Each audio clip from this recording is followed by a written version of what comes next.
tried to stop two shoplifters from running out of the CVS store he managed, but he was fired for doing it. Joe Morisi served in the Army for 7 years, including a tour of duty in Afghanistan. Now a company that operates a lot of those signs will be keeping an eye on the type of people passing underneath them. Clear Channel Outdoor America today announced that it will use cell phone data to do so. The program is called Radar. Fox 13's Aaron Mesmer in our control room. Some people are not thrilled with this, Aaron. Yeah, Mark, for a lot of cell phone users, it's the bigger picture that makes them nervous. They're wondering how much data tracking is too much. Everywhere you go, you can be tracked, and you might not know it. People are completely unaware, they're oblivious. New at 6, we're just hearing from the Phoenix City councilman caught on a controversial video denouncing gay marriage in the LGBT community. Never thought I would see the day that men and men would be married. Moments later, this world is changing. Este mundo está cambiando, and it's time for us. Y es tiempo que nosotros take the leadership, que tomemos ese liderazgo and change it back to the way it should be. This video posted on YouTube, recorded last month, and the remarks come as a surprise to many. A disturbing video out of Russia has gone viral. It reportedly shows a nanny walking around Moscow, clutching a child's severed head. Russian prosecutors say that a nanny accused of beheading a child in Moscow was not acting alone. The Moscow nanny suspected of beheading a child in her care says, quote, Allah ordered her to commit the crime. Well, she was not a Russian lady. It's hard to say. Maybe she had something wrong in her head. She went on to call herself, quote, Allah's messenger. A woman who says she's a neighbor of the victim's family believes it's the unpredictable nature of the attack which is most unsettling. Producer who murdered his wife and daughter before taking his own life. But the murder-suicide a year ago was far from cut and dry. Tonight, new and disturbing details we've never heard before. The reality is the truth of what happened to David Crowley and his family is stranger and sadder than anyone imagined. To look at the three of them through the Instagram filter of life, it's hard to imagine how it all went so wrong. David Crowley, a talented, promising young filmmaker, his smart and beautiful wife, Kamel, a dietitian, and their adorable 5-year-old daughter, Rania. Tragic loss of an entire family. It looks like David snapped and took the lives of his wife and daughter, and then ultimately himself. And from the start, it was a case wrapped in suspicion and mystery. Here's the red flags. With paranoid theory all over the internet. Guys out here going after the truth get knocked off. That the Crowleys were murdered as some kind of government conspiracy. All because of a personal film project David Crowley had worked on obsessively for years, called Gray State. This is a concept trailer for Gray State, which imagines the U.S. government taking away all our liberties. Kamel had told her family she was the sole breadwinner, that she was not physically or emotionally abused, but the financial struggles made her question the marriage. He just lost his way. A sliding back door was found slightly ajar, apparently for the family dog. But there were no footprints in the snow, no sign of forced entry. Inside, detectives would find a scene of domestic horror and normalcy. Teasing little love notes the couple left for each other around the murder-suicide took place the day after Christmas. David shooting Kamel twice in the head, Rania once, before shooting himself. Between their bodies, a Quran with pages torn out, opened to a traditional forgiveness prayer. And there on the wall, above the bodies, scrawled in blood, the words, Allah Akbar. Who wrote Allah Akbar on the wall? He did. In her blood? Yes. In the home office, on a notepad, more bloody fingerprints, and the words, submit to Allah now. We may never know what made David Crowley finally snap, but we do know this. There are some 1,500 murder-suicides in the U.S. every year.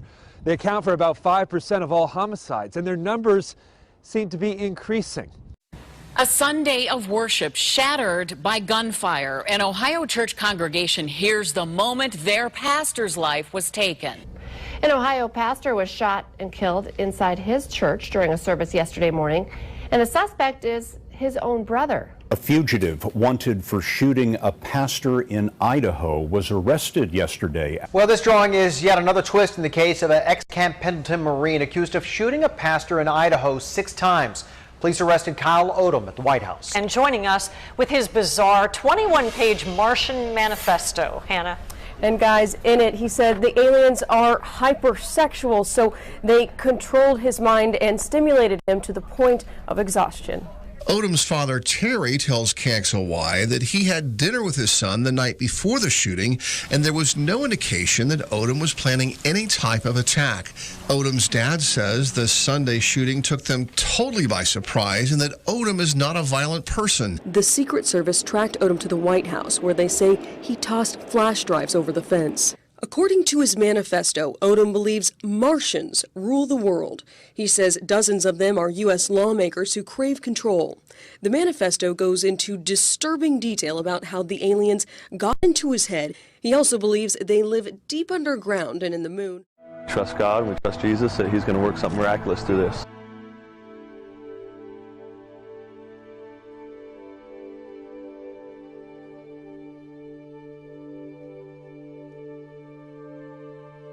First, our top story this morning, anger surrounding Donald Trump's presidential campaign reaches a boiling point in Chicago. Last night, the Republican frontrunner canceled a campaign rally over security concerns when thousands of protesters gathered outside an arena at the University of Illinois and then flooded the venue where he was scheduled to speak. Trump's campaign events have turned increasingly hostile.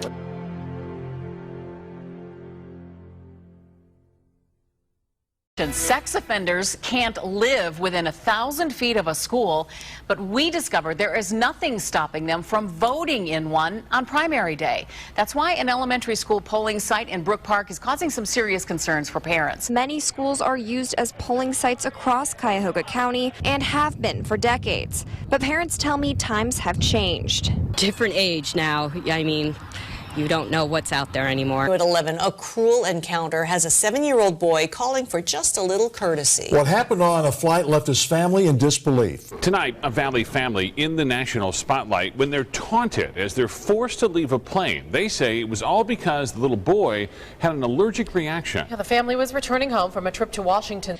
The father is fighting end-stage throat cancer. They were on the trip to make memories, but this is one memory they wish they could forget. So we informed the flight attendant, who informed us that, well, there's dogs on every flight, and just smirked. And I'm sad this has to be a memory with my dad. As a dad, you know, I was just hopeless right there. And I was out there and I just looked at the people clapping. I was just like shaking my head. I was just like, man, let's get out of here.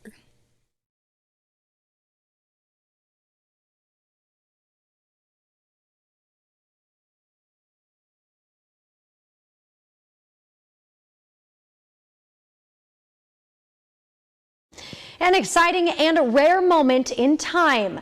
A total solar eclipse is seen across the Pacific tonight. We didn't get to see it here, but amazing pictures are pouring in from a rare celestial event on the other side of the world. People in Southeast Asia experience a total solar eclipse.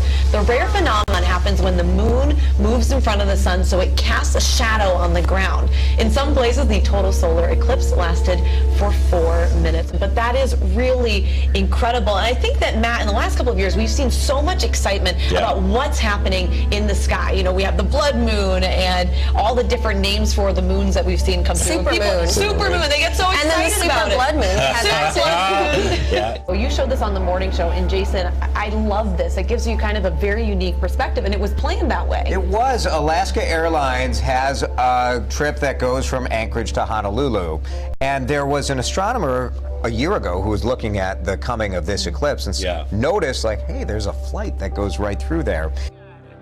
Oh my God! Whoa! Look at that! Oh my God! Here we go! Oh my God! It's coming right over us like a storm. Look at this! Oh my God! We're getting close. Getting close. No filter. Oh my God! Corona! There it is! Diamond Belly's Beach! Belly's Beach Diamond Ring! Look at that! Corona! Totality! Totality! Oh my God! Look at that!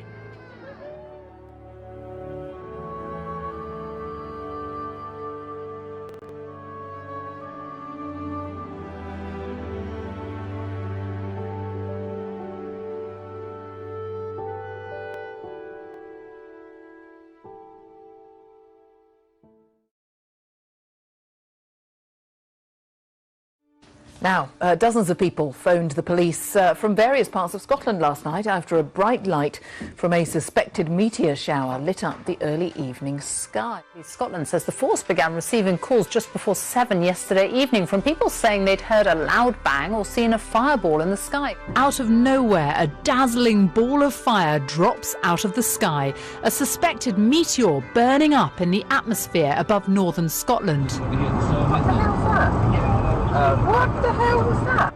All of a sudden the sky lit up. It was like a light switch. It just went from dark to light in seconds. It was the most surreal experience I've ever had. Oh, the things that go boom at night. A mystery boom tonight on Long Island. So folks in Suffolk County frightened and calling 911. So what exactly was it? Here's Eyewitness News reporter Jim Dolan. Around dinner time last night, many South Shore residents reported something shaking their homes. It's a story you saw first on 12. The whole house shook, the windows shook. Start texting my daughter in West Babylon, and they heard it too. It stopped Don Worley right in mid-sentence and shook his home. We were sitting on the couch watching TV, and the whole house started shaking, so we went outside. And all my neighbors were like, "Did you hear that? Did you hear that?" We're like, "Yeah." A noise that could be heard throughout his quiet Lindenhurst neighborhood. A loud boom. Whatever it was, it literally shook the town. It was loud, and it was the same thing we heard, I guess, a month ago. Suffolk police tell us the sound could be heard in several towns, but they have no knowledge of any explosions in the area. 911 calls flooded into dispatchers seconds after the loud... I just got a call from Christina up in Deer Park, and they said they heard something really loud also. Weird, because most of the booms you hear, when you hear something, you hear a car crash or something like that, you can pretty well tell which direction it came from. This, I couldn't identify which direction it came from. It just sounded like just a loud thud. Mysterious loud noises have been concerning residents around Grundy County for weeks. Many people have reported their experiences of these booms, saying they saw a flash of light or felt it shake their house.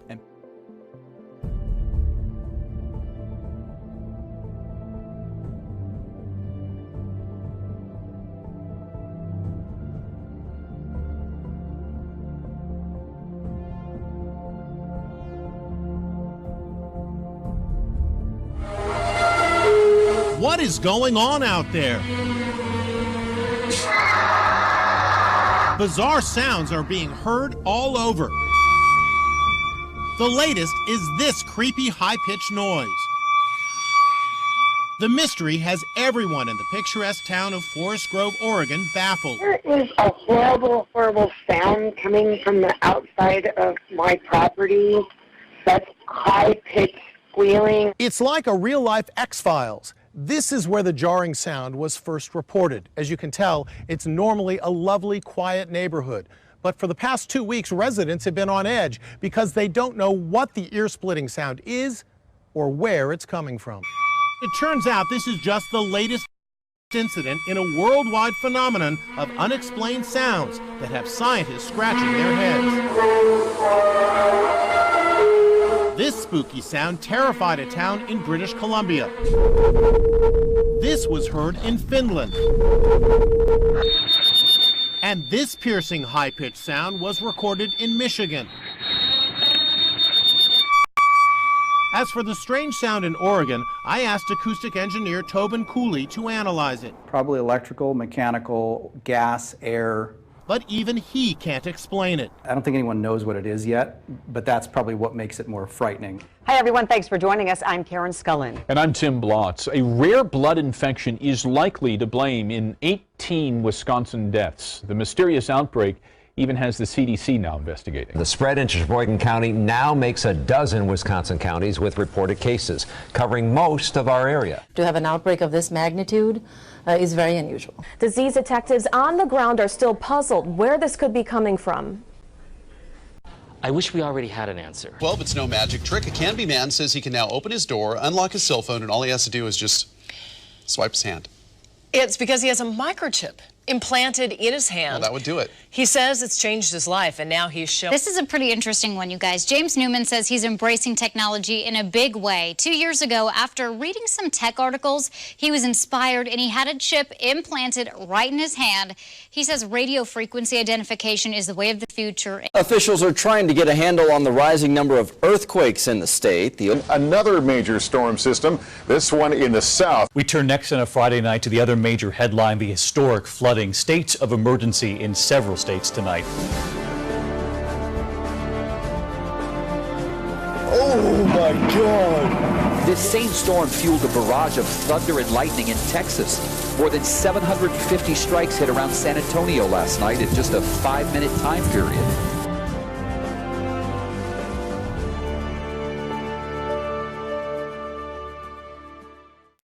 Bible is just one of several items that survived a house fire in East Tennessee. It happened in Hawkins County on Sunday. Nothing is left of the home except a few pictures and the family Bible. Donna Clark was asleep inside the home when it caught fire. Her neighbor saved her life after seeing the smoke and running to the house and waking her.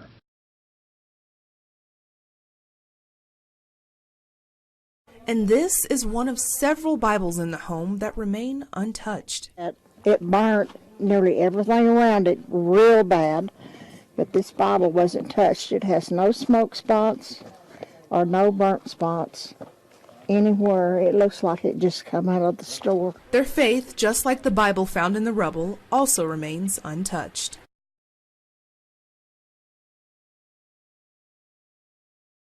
A family of 8 is now without a place to call home after a devastating fire broke out, leaving nothing behind but ashes. While sifting through ashes and rubble, Jack was amazed to find a cross, Bible, and other religious items unharmed. She says it brought them peace, knowing they were not alone. You would think a house that was engulfed in flames, you would have lost everything. But of course, you know, God always shows a way and shows that He's always here at all times.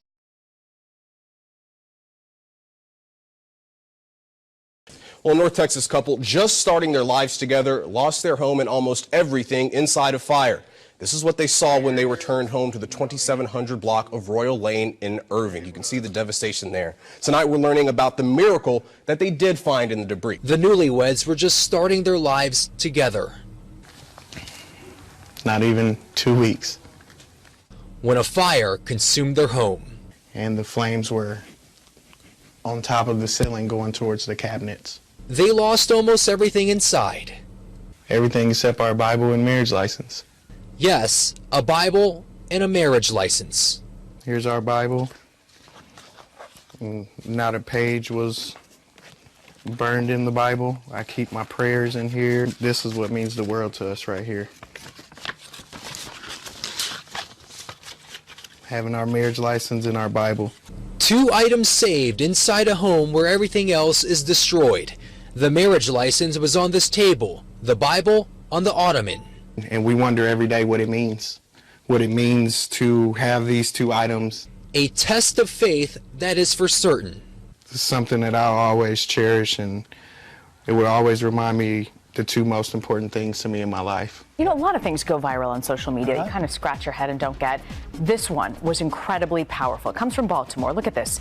It's a young teen praying over the body of a homeless man. It's gone viral now. This was taken by Eric Gaines, a police officer for the University of Maryland in Baltimore. He saw this and he says a lot of people come and shake down the homeless guy, seeing what's in his pockets, he thought this kid was doing the same thing. Then he realized he was actually praying for the man.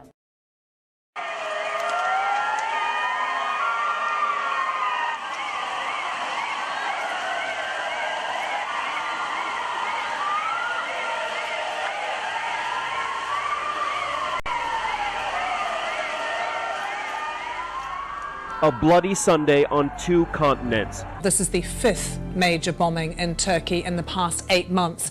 Before then, there had been no major attack for 2 years. The frequency of these global terror attacks is growing. Whether it's Turkey, West Africa, or here in Europe, intelligence officials say the question about the next attack is not if. A branch of Al-Qaeda has claimed responsibility for a deadly attack on a beach resort in the Ivory Coast. I heard shots coming from over there, said one witness. That's when I saw the criminals. We found this guy here. They had killed him. Another witness described how one of the gunmen approached 2 children while the one child knelt and prayed. The other was shot dead. Overseas, 2 separate terror attacks making headlines. In Turkey, dozens killed in a huge explosion. The blast reportedly from a car bomb near a bus stop in the capital. Several government agencies nearby. In West Africa, Al-Qaeda claiming responsibility for a deadly assault, gunmen targeting 3 hotels, storming an Ivory Coast beach resort. Security video captured the very moment a car packed with explosives detonated near a busy bus stop in Turkey's capital.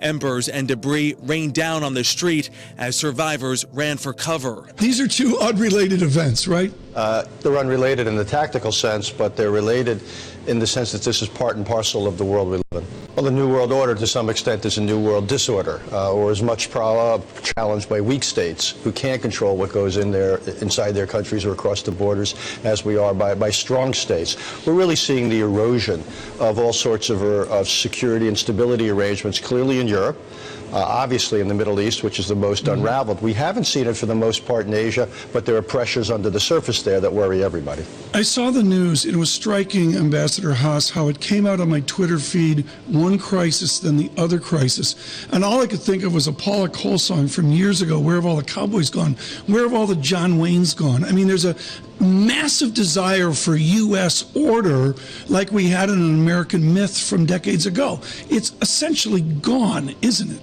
The short answer is yes. Years ago, I wrote a book about a different American president called The Reluctant Sheriff. Yeah. And when you read Jeffrey Goldberg's long, important piece in Atlantic magazine about Barack Obama, he is very much a reluctant sheriff, very concerned about the consequences and costs of the United States playing a leading role in the world. But what we're seeing is if the United States doesn't do it, the world is not on autopilot, and there's no one else with the capacity and willingness to step up. Essentially, order declines. Economist and best-selling author Larry Bates writes, I have said for many years that the term New World Order is merely a code word for one world socialism.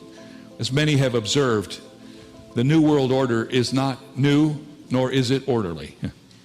If you were to search the content of all the major media streams over the last 2 decades for phrases like New World Order, global government, or one world system, you would be shocked. Many of the politicians and leaders of developed nations have used these or similar phrases in their responses to recent global problems and catastrophes. The world is crying out for a unified government to solve problems at the global level.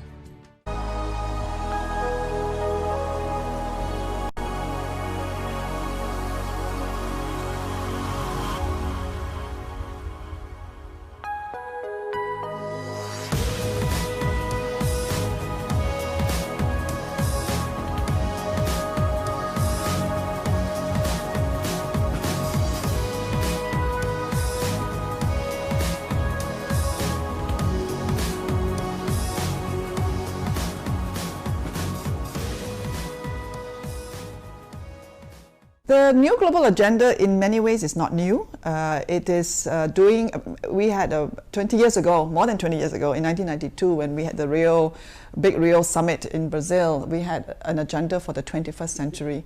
But it is about sustainable development, and there was not enough implementation.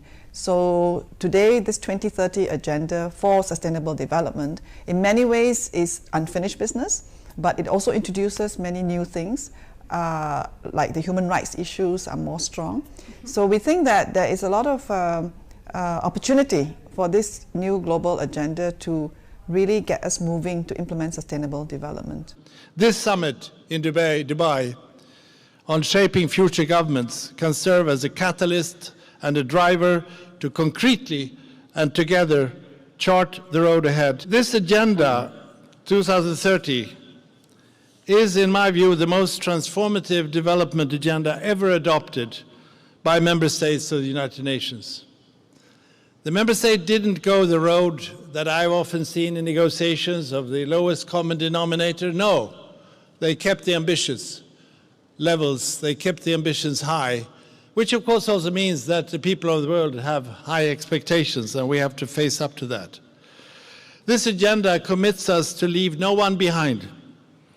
We are guided by 17 interrelated Sustainable Development Goals, SDGs, which aim to free all human beings from the tyranny of poverty, the tyranny of want, and to heal and secure our planet. The SDGs reflect the obligations of all governments around the world to shape a better future.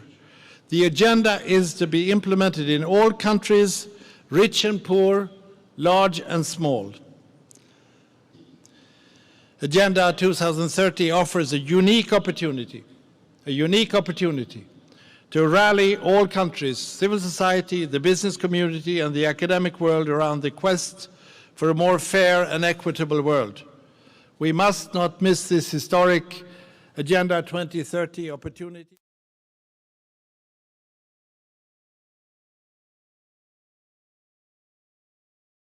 Thanks for watching tonight. I'm Bill Ritter. And I'm Liz Cho. World News Tonight with David Muir is coming up next. For all of us here, have a great night. Bye-bye.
Breaking news. Recruiting ISIS on Tennessee college campuses should be okay? Tonight, one state lawmaker's exchange with a Memphis colleague is getting a lot of attention. Republican Representative John Daniel of Knoxville, seen there, was talking about a bill that would ease free speech rules on college campuses throughout the state, even if it means allowing ISIS, the terrorist organization, to recruit. Listen to this exchange with Representative John D. Berry of Memphis.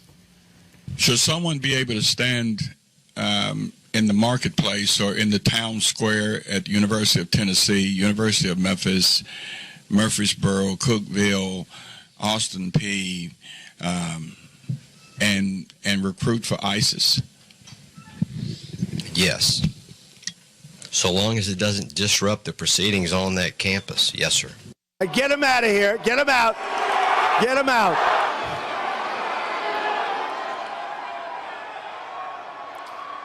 Protests in Midtown, both inside and outside the Midland, as presidential candidate Donald Trump comes to town. Now take a look at this video. Police use pepper spray on the crowds this evening as they try to get control of this situation. We saw multiple scuffles, and police say the stress from the outside crowd coming to a head when police unleashed pepper spray to disperse the crowd.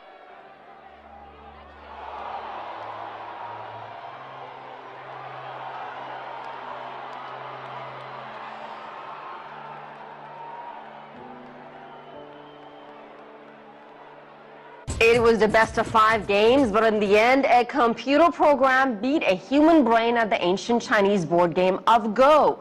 The final score, 4-1, a triumph for artificial intelligence equipped with human intuition. The victory of a program over a human in the ancient board game Go has sparked intrigue and, in some cases, concern. It shows that a machine has approximated human intuition and outsmarted the best human brain in the game. It's something that scientists hadn't expected to happen for at least another decade. And it's a giant leap for artificial intelligence, showing that machines can learn on their own. I think maybe the game ended. No, I don't think so, because it looks like he is still counting. No, I think he resigned. Wow, I think you're right. Wow. Wow, wow, wow. This was the moment a computer called AlphaGo beat a master of the ancient Chinese game Go. Weird place. It's not the first time a grandmaster's been humbled by a machine. But what makes AlphaGo different is that it's the first demonstration that machines can truly learn and think in a human way. I was defeated entirely. I had barely taken the lead from the very beginning, and I saw no mistakes made by the computer. Yesterday I could still say that the computer played Go in a strange manner, but the computer defeated me perfectly today.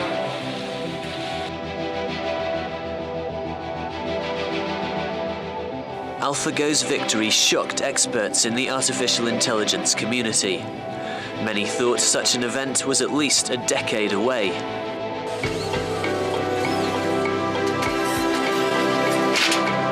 With computing power growing exponentially, a future of artificially intelligent machines that learn from their mistakes now looks closer than ever.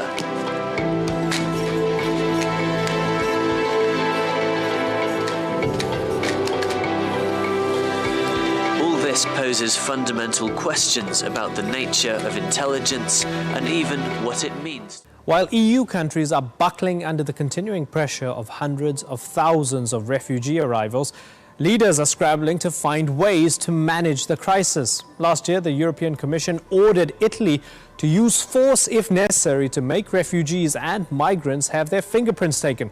One thing the EU is following through on, ensuring that migrants are fingerprinted and registered at the hotspots. These young men from Darfur and Sudan have asked not to be identified. They've been in Lampedusa for 3 months. They're among the few who protested who haven't yet been taken to mainland Sicily and fingerprinted. They say police are using force to get fingerprints and that a few of them are being denied medical treatment. A 4-month manhunt ended today in a hail of gunfire. By late afternoon, heavily armed police moved in on the apartment in Molenbeek, not sure who was there. Only to find they've captured Salah Abdeslam, one of the 10 Paris attackers and the only one to have escaped alive. This is believed to be Abdeslam the moment he was caught, his leg injured in the raid. Despite an international manhunt, Abdeslam evaded authorities until today.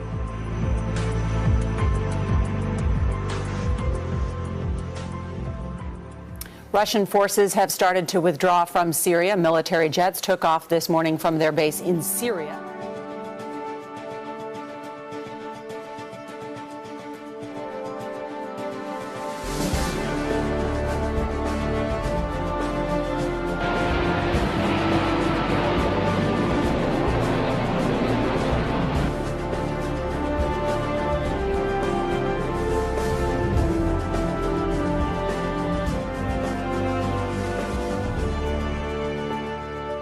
And breaking overnight, another provocation by North Korea. It's launched a medium-range missile into the sea.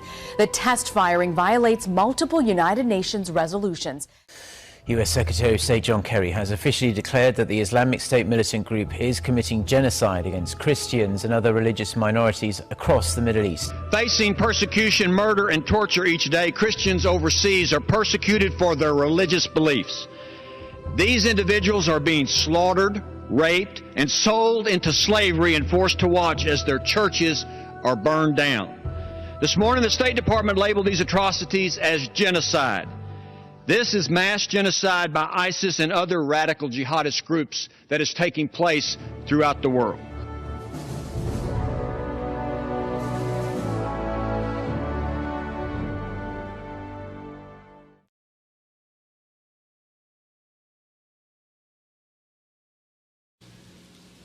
As the world conditions continue to worsen, we are heading toward the promise of a peace by a world dictator who will come and say, I will provide peace for you. We know him as the Antichrist. And the Bible says he will use peace to manipulate the world. Today, men and women in this world are looking for a leader. They're looking for someone who can make the pain go away, who can put the money back in their portfolios, who can give them a sense that maybe their children will be all right in the next generation. And as many of you know, they care not about the nature or the heart of the leader as long as he can deliver on his promise. And the Bible tells us in Daniel 7 and Revelation 13 that such a leader is coming. He will come upon this world with great charisma. He will be physically attractive, an outstanding orator, a man of great cruelty, and a spiritual bent as a cultic leader, and he will take control of the world, and they will be eating out of his hands. And we know this world leader as the Antichrist. The New World Order is all about the consolidation of power. That's what it's all about. It's about bringing everybody together so that one person can control everything. That only works if the one person is Jesus Christ. You can trust him.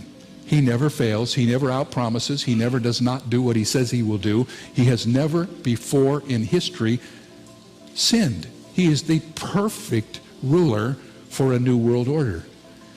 And while we are watching what happens in our culture today, we need to be very vigilant as the people of God. The people of this nation have taken seriously the importance of building a strong nation with integrity. DIA's iconic dark horse, unofficially known as Lucifer, will get a shade darker tomorrow night. In observance of Earth Hour, the airport will cut the lights at some of its landmarks. Now first, from 7:30 to 8:30 p.m., DIA will turn off its LED sign along Pena Boulevard. At 8:30, Lucifer will go dark for 1 hour. The airport also encourages employees to turn off non-essential lighting. Earth Hour was created as a way to raise awareness about energy conservation.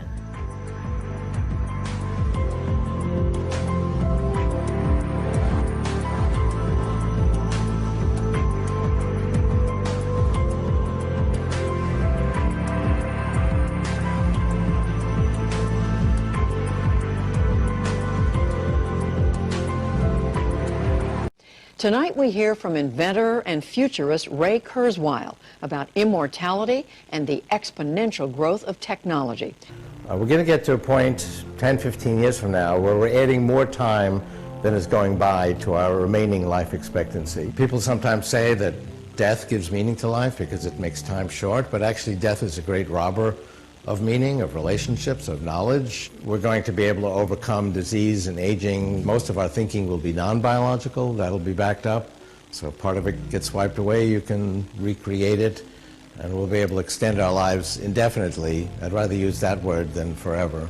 All right, well, we may not be able to teleport just yet, but apparently we can holoport. Holoport, okay. Holoport. Digital reporter Alexander Bahu is here to explain what this new technology is and what's involved in virtual travel. Hello. That's right, hello. Microsoft is working on what they're calling holoportation. So it's like teleportation, but you physically aren't going anywhere, just your virtual self. Holoportation uses a type of 3D capture technology to transmit a model of you to anywhere around the world in real time. Well, some say corporations know more about each of us than the government ever will. And when it comes to new technologies, like biometrics, one expert says that technology is advancing faster than our ability to contain it. Would you swallow this pill so you didn't have to remember another password or wear an electronic tattoo identifying you to get better deals?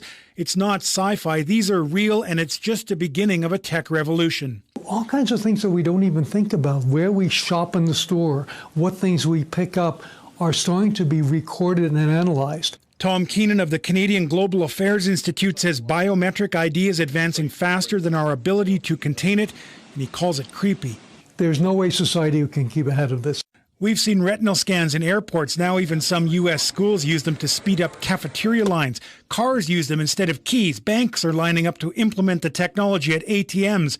It makes it easier for us, but also easier for the people who watch us. So somebody with enough data processing power, which is dirt cheap now, can go out there and follow everything that you do. Police use facial recognition software to scan huge banks of images, and they're testing ways to identify us just by the way we walk.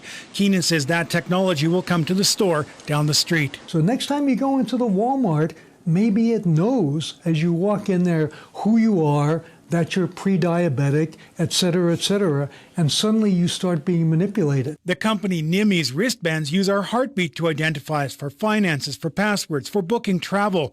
Keenan worries we'll simply accept new technologies because it's easy without thinking hard about how others might use it. Controversy tonight over Robert De Niro's decision to pull a documentary from the Tribeca Film Festival. The documentary, titled Vaxxed, was slated to screen at the festival. The film was co-directed and written by Andrew Wakefield, who was stripped of his medical license after his studies linking autism to childhood vaccines were discredited. And the filmmakers say they have a First Amendment right for their views to be heard. Everything I've been telling my patients for the last 10 years has been based on a lie. Vaxxed has been axed from New York's Tribeca Film Festival. This trailer posted online is all that audiences can see of the documentary Vaxxed, from cover-up to catastrophe. Who is stopping that story? Is it a corporate interest? I don't know. Why does Tribeca suddenly not want to tell this story? Why does, I have nothing but respect for Robert De Niro and Tribeca. I can't imagine what type of pressure came down that would make them pull a movie that they were obviously behind in the beginning. The director and producers say they were not given an opportunity to appeal Tribeca's decision. They say it's an example of, quote, the power of corporate interests censoring free speech, art, and truth. You probably didn't learn in school, but your kids probably will or already are. Same-sex marriage being part of a lesson plan for students across Colorado, part of an anti-bias curriculum, even for preschoolers. Jeremy, from the preschool level with same-sex couples featured in picture books all the way up to the high school level, curriculums are changing and teachers are not afraid to talk about it.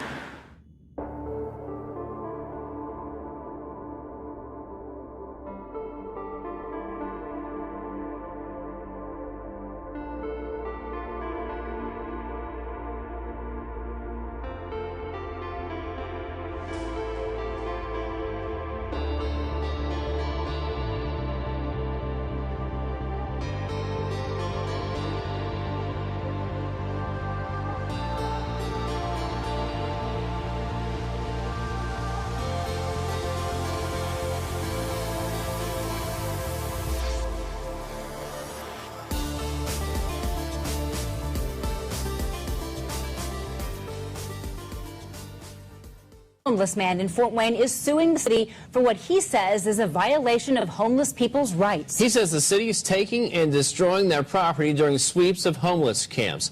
A spokesperson for the city of Fort Wayne says they've done 20 cleanups of homeless camps since 2011. Keith C. is calling those sweeps unconstitutional and discriminatory. He says their homeless camp sweeps are unconstitutional. They're taking their tents, coats, blankets, and other property. They're then destroying or throwing the stuff away with no chance to get it back. C says his grandfather's jacket was taken in a sweep last year. They're wrong. They're taking our personal property, saying it's junk.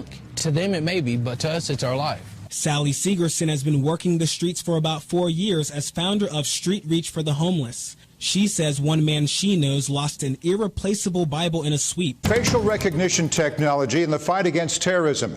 This week, ISIS claimed responsibility for a series of deadly bombings in Belgium that killed 34 people, including 3 suicide bombers. The attack spawned another manhunt and more questions about prevention only 4 months after the terrorist incidents in Paris. Facial recognition technology might help prevent such attacks, but it's a work in progress.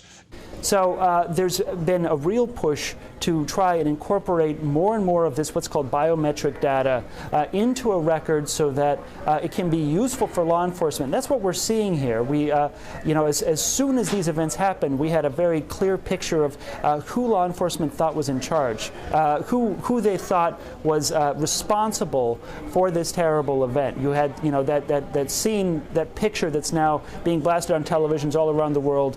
But what's strange? When I talked to DHS about this, they pointed out that, hey, you might feel a little bit strange standing in line at a border crossing and surrendering your biometric data to the government. That's you don't have to be somebody with ill designs to feel weird about that, but we give away biometric.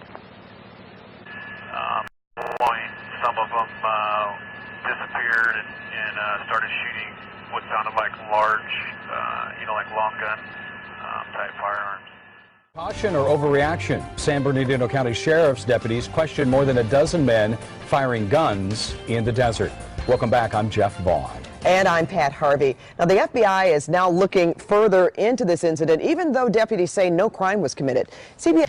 While the sheriff's department has said the men didn't do anything wrong, the story is still gaining traction online, in part because of the sheriff's radio traffic that describes the men and seemingly suspicious circumstances. There was a large group of Middle Eastern males in their 20s. They immediately grabbed their things and started hiking away from the springs there. They were up all night chanting all Akbar type stuff. At one point, some of them disappeared and started shooting what sounded like large, like long guns. I think it's a terrible thing. I think it's just insane that there would be that kind of tension in Southern California for that issue to happen. While the sheriff's department says everything checked out, the FBI is now taking a look because this all happened on federal land. San Bernardino County sheriffs say that no one was arrested and no crime was committed, all but one of the guns was registered. Reporting now. Good evening. The Education Department is being forced to send in security guards to deal with growing violence in our schools. It's happening more and more as schools try to protect teachers and students. Throwing punches, pulling hair and ripping clothing. Two young girls in a schoolyard brawl. This is a sign of the times in WA schools. It's become so bad at Kalgoorlie-Boulder Community High School that the Education Department's been forced to send in security guards. I wasn't talking. Last week, a teacher was attacked by a student at the school. It was the last straw. Kalgoorlie-Boulder is also getting new hard-to-climb fencing to keep trouble out. Some Delta parents are in an uproar after atheist and satanic literature is to be distributed in high school and middle schools in their area. They're getting exposed not only to a big lesson about federal laws and our Constitution, but also about differing points of view, which of course exist throughout the country and the world. SEPTA says it's located a group of young children seen on cell phone video attacking riders on the L train last week. The language is so offensive, we can't broadcast it. The alleged aggressors so young, we can't show you their faces. When you watch that video as a parent and as a human being, you're alarmed for the well-being of those children.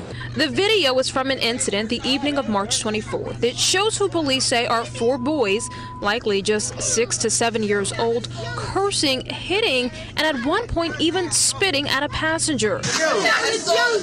That's okay. The alleged victim, Patrick Coyle, posted the video on Facebook and wrote he started recording after the kids apparently slapped another woman. Tuesday, we showed it to some passengers on the Market L line. I was taken back, and actually we live in Baltimore, and certainly we have our share of criminal stuff, but I have never seen anything like that with children of that age. The U.S. Capitol Visitor Center was crowded with spring tourists, many of them children, when a man pulled a handgun this afternoon. And with all this happening, security has been ramped up here in Massachusetts. State police are putting on extra patrols at the State House this evening. A wave of panic in Washington.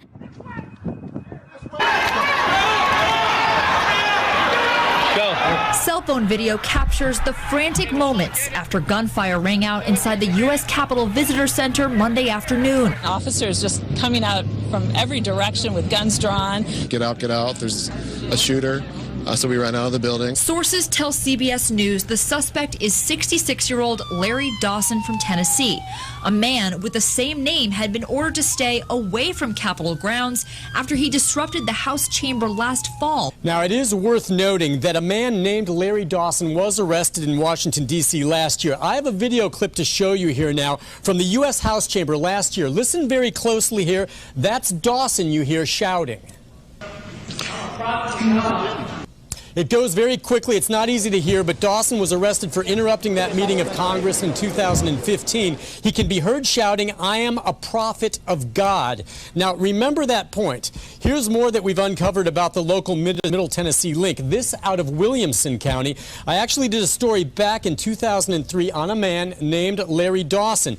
Now, take a look. We have some video from the courtroom here, and there he is before a criminal court judge. Dawson was a former Williamson County school bus driver driver. We reported that he was arrested for harassing a teenage girl, and get this, we reported that Dawson claimed to be a prophet of God. Certainly, we have now heard that before. It was a troubling end to a man's trip to Hawaii. Federal officials say he created a big disturbance on a flight. Yeah, Joe, this one's a little bizarre. It all started with a man and his desire to do yoga, something we usually consider to be soothing, calming. But for one Korean national who chose to do yoga on the plane, turned out to be anything but calming. The man was vacationing here in Hawaii with his wife. Officials say the couple on the return flight from Honolulu to Japan this past Saturday, when the man started yelling at crew members and then shoving and pushing his wife. They said the man didn't want to sit in his seat during the meal service, so he headed to the rear of the plane to do yoga and to meditate. But according to court documents, the man then tried to headbutt and bite some Marines. They happened to be passengers on the plane, and they were summoned in to try to help the man back to his seat.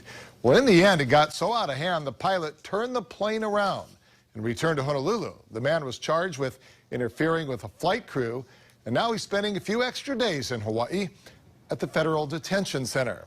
Now, the man explained his behavior to the FBI. He said he was sleep deprived and claimed he didn't know he was supposed to listen to the flight crew's instructions.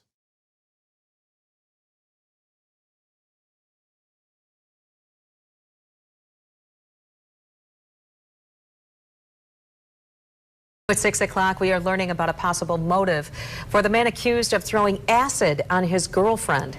Gregory Marsman was charged in court today with several felonies, and he faces up to life in prison. Today, the victim's family says over the past 2 years, they've noticed him acting strange. 24-hour News 8's Heather Walker got a look inside the home where Marsman left notes referencing the devil. The house was torn apart. There were acid burns throughout the house in every room. I denounce God, have accepted Satan. That was one of the notes that were left behind by Marsman. There were more in his bedroom and a message on the fridge. So it looks like, today, the victim's son, Keith Nemeth, began cleaning up the mess. He says his mom, Cheryl Keach, had Marsman living with her for the past 10 years. I've noticed probably the past couple of years, he's been a little bit more random. We begin tonight with the terrifying scene that played out late today for commuters at a Greyhound bus station in Richmond, Virginia. A chaotic and deadly scene, an active shooter at the station shortly before 3 p.m. Tonight, we've learned officers with the Virginia State Police were reportedly there for some sort of exercise. Tonight, the gunman is dead, and at least 2 other people are being treated for injuries after a bizarre and tragic turn of events. As the SWAT team stood down, Virginia police officials would not be specific about what kind of exercise the officers were conducting this afternoon at that bus station before the shooting.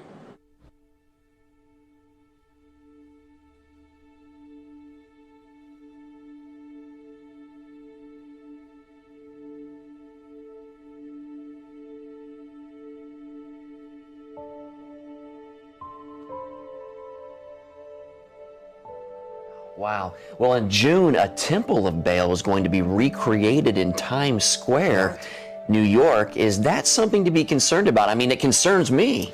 I think it's something that we have to be extraordinarily concerned about. And again, this is a reconstruction of a temple from Palmyra in Syria that ISIS recently destroyed. And we have to stop for a moment and ask the question, why in the world would we honor such a gruesome practice? That's true. So what is behind this? What's the reasoning behind constructing that temple in Times Square?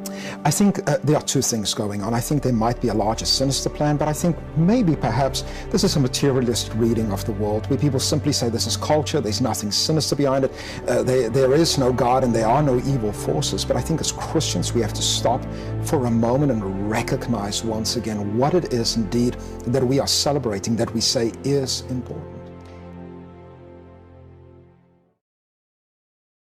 Well, this story is getting a lot of attention right now on our 12 News Facebook page. It's a photo taken on Easter. Take a good look at it. It's of the large fountain in Fountain Hills, and it apparently, look at that, it's in the shape of Jesus Christ. Well, a man by the name of Gary Johnson snapped the image on Sunday, and it's being shared all over social media tonight. It's not the first time an image similar to this has been captured and shared thousands of times. Is there anything you hope viewers to get from the series? So we're making this series, and we hope people will go and see it and enjoy it by getting something out of it, something tangibly good out of it. What could that possibly be? It could possibly be that there is a broader realization of the sameness of our faiths and our beliefs and our lives, more sameness than there is difference. But for her latest project, Belief, she's exploring how we are all connected by our ongoing search for something greater than ourselves. And why do even non-believers find prayer on their lips from time to time? I want to understand this instinct, which unites us all. And somewhere in the spiritual base, we all align, because all of the religions have this in common: compassion, kindness, and love. And you see that. You know, I think the whole point of the series is to show that there's a big, wide, open space that is the space of all of our hearts if we're willing to let ourselves go there. Historic sites in the Syrian city of Palmyra suffered greatly at the hands of ISIL. Since its recapture last month, people have been considering how to restore the UNESCO World Heritage Site. CCTV's Dan Whitehead reports from northern Italy, where artisans are working on a recreation of the triumphal arch from the Temple of Bel. And we have to stop for a moment and ask the question, why in the world would we honor such a gruesome practice?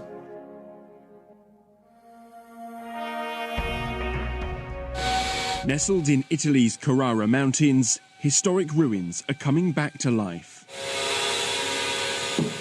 3D printers carve into Egyptian stone to recreate the 2,000-year-old triumphal arch, nearly destroyed by Islamic State in the Syrian city of Palmyra. Thousands of images of the ruins have been used to create 3D mapping.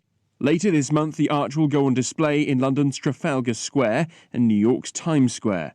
The aim then is for it to travel to Syria itself. So there's an amazing event going on this weekend here in D.C., praying for the healing of our nation. And the event takes place at the Lincoln Memorial on April 9th.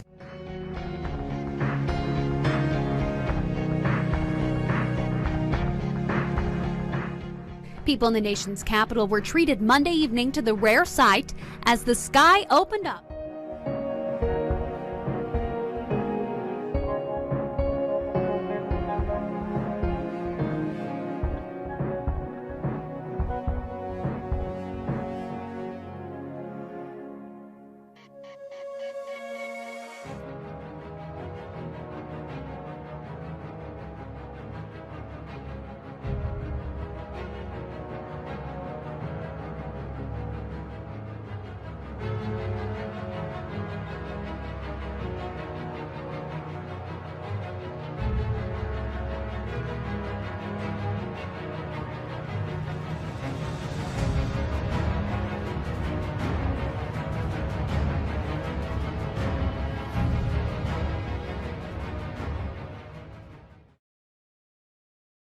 A mystery is unfolding in Shasta County. Hundreds of birds are found dead along Interstate 5.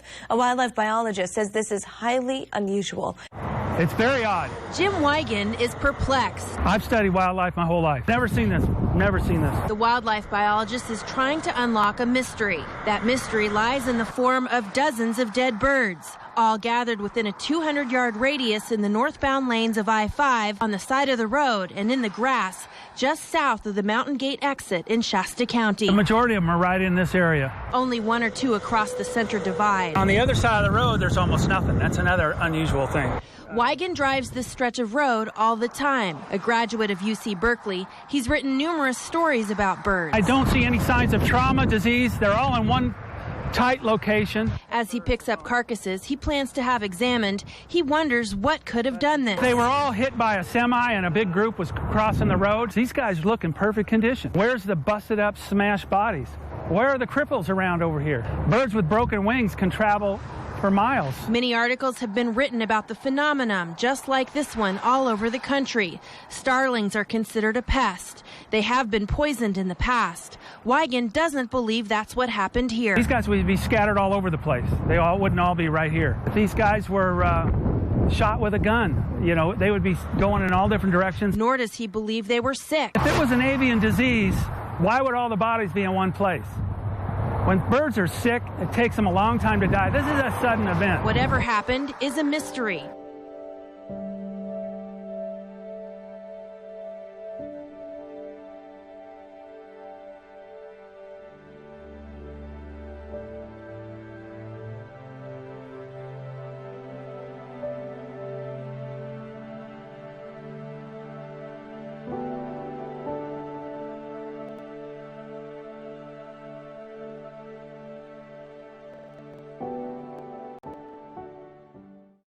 Bruce Springsteen and his E Street Band have canceled their concert scheduled for tomorrow in Greensboro, North Carolina, to protest the state's new law blocking anti-discrimination measures for gay, lesbian, and transgender people. Springsteen said the law overturns progress in recognizing the human rights of all people. The Boss bowing out. Just days before a big concert in North Carolina, Bruce Springsteen's surprise move is a protest against the state's so-called bathroom law. Yeah, critics say this law discriminates against gay, lesbian, bisexual, and transgender people.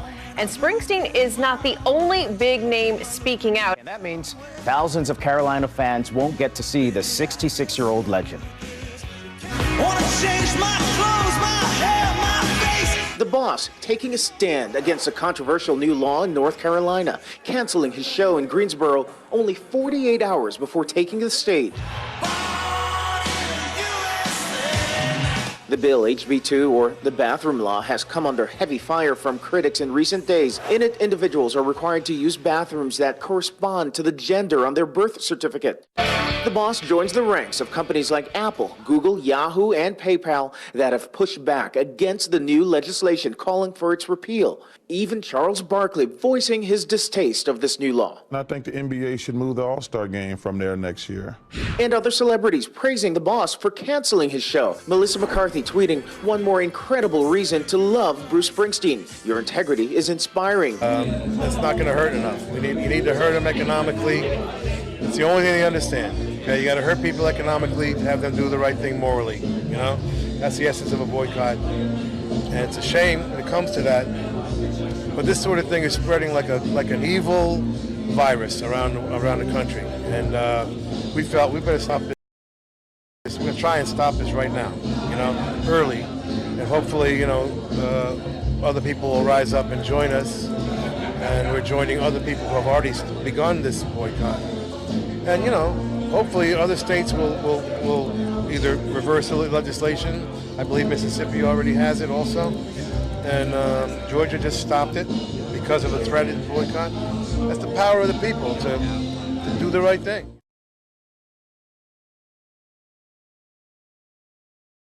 And it's just these complete extremists, you know, these religious extremists who are starting to really cross that line between separation of church and state.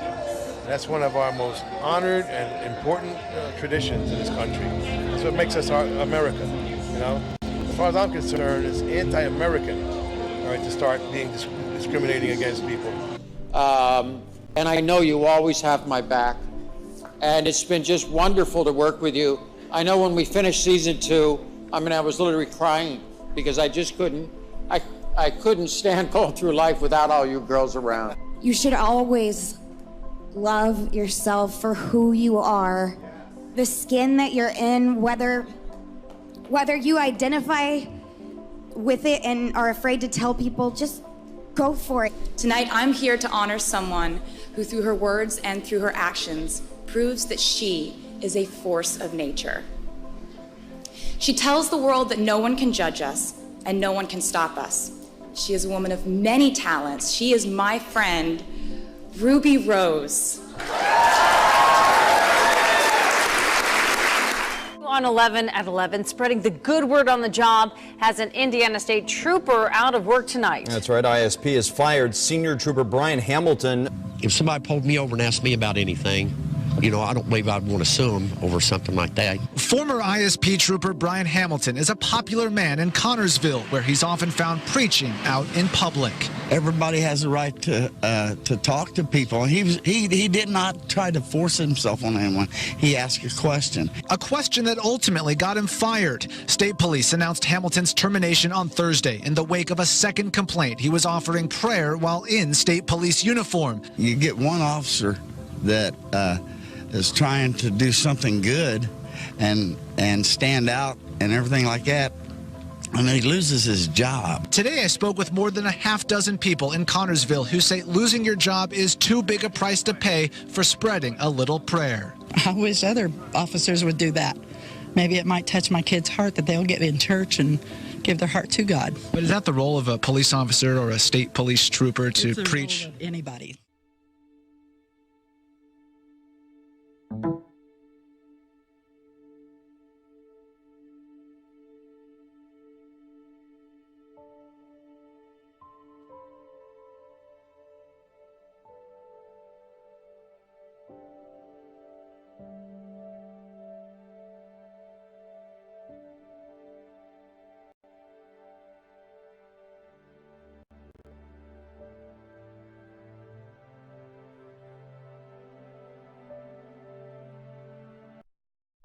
Spending cash may be going out of style.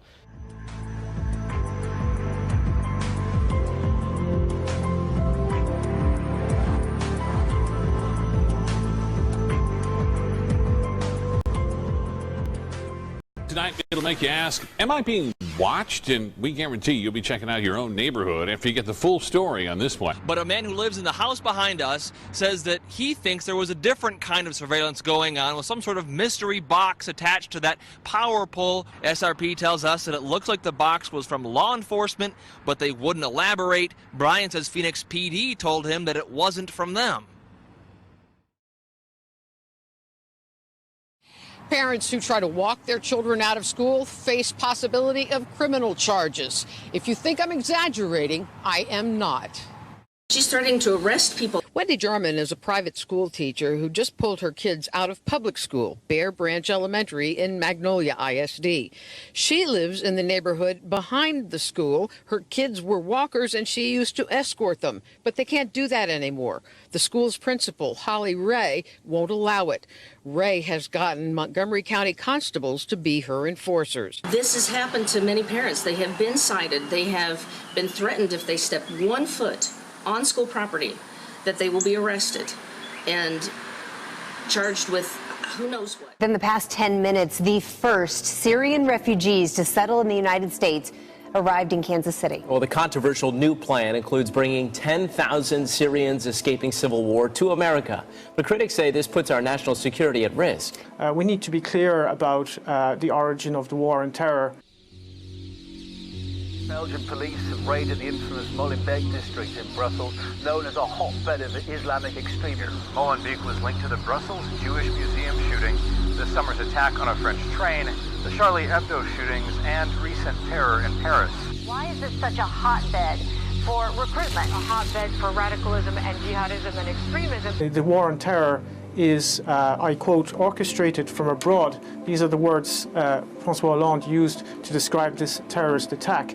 Well, the attacks that have been continuing to destroy Syria, to massacre its population, have also been orchestrated from abroad. And people in Europe need to understand that there is a war that is becoming global, that is being waged against civilian populations in particular.